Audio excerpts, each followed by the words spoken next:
Every year there are a ton of games to play, whether that's a AAA new release or an indie game that has been sitting in your backlog for years. There's always something new to play. I had a nice mixture of new releases and backlog games woven into my playtime this year, so I thought I would rank these games and give my top 5. Now, I will preface this video by saying that not all of these games came out this year. This is just a list of my top 5 games I played this year, regardless of release date. Now that we have that out of the way, let's jump into number 5. I've always had a soft spot for Prince of Persia going back to the Sands of Time on the PS2. I was super hyped when I found out Ubisoft was making a new entry into the series called Prince of Persia: The Lost Crown, but in the form of one of my favorite genres, a Metroidvania. This game has so many great things going for it. A beautiful art style, a combat system that is fun, parry-based and layered, fun traversal, albeit somewhat easy, and cool power-ups that fit the style and tone of the game. This game is well worth your time. I know the sales didn't light the world on fire, and that sucks. I doubt we'll see another game like this for a long time. While the game isn't perfect, what is there is amazing. Number 4 on the list is Cuphead, a stylish 2D platformer that is equal parts beautiful and difficult. Another game on this list that has an art direction that is unique. There really isn't another game on the market that looks like this.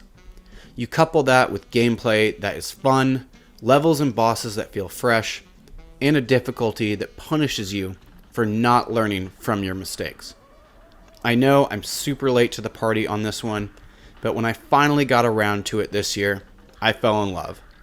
This game quickly rose up my favorite games of all time list. It's definitely one I'll be coming back to for years to come. There's always another challenge to tackle and something new to find around the corner. Number 3 is the newest game on this list, and that would be Marvel Rivals. This is Marvel's attempt at the hero shooter genre, and they nailed it. Matches are fun, fast-paced, and aren't overstaying their welcome. Finding a match is incredibly quick thanks to the over 20 million players. I've tried my hand at most of the heroes, and there is definitely a character out there for everyone. The characters all feel unique with their abilities, movement, and passives. I think what sets this game apart are the team-ups. If you have the correct combination of heroes, you will trigger the team-up ability.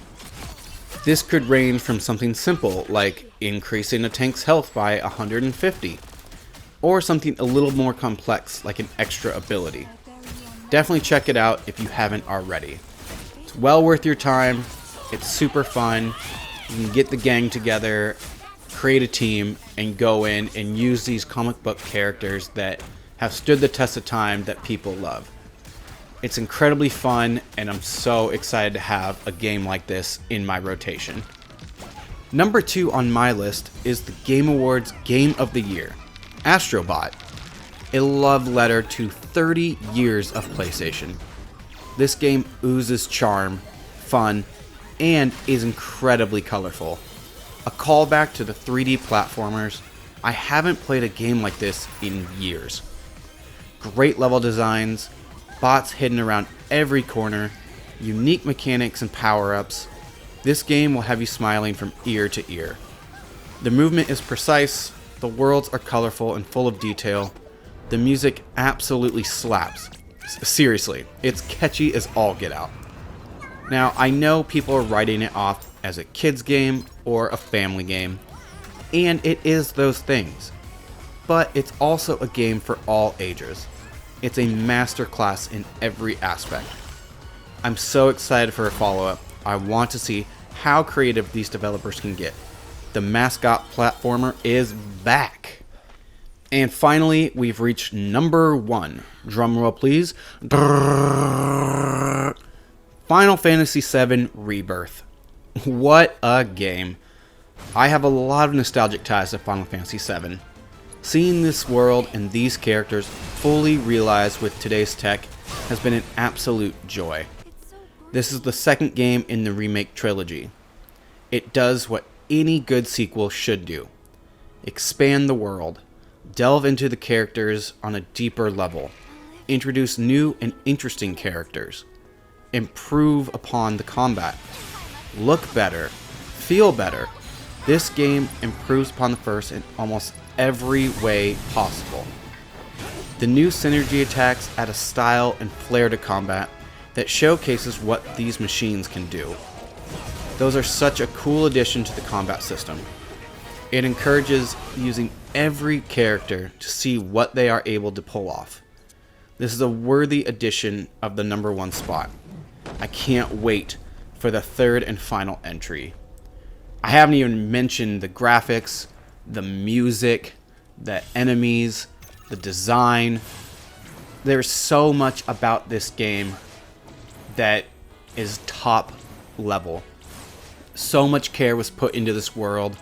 Final Fantasy VII is one of those games that is an all-time classic. It stood the test of time.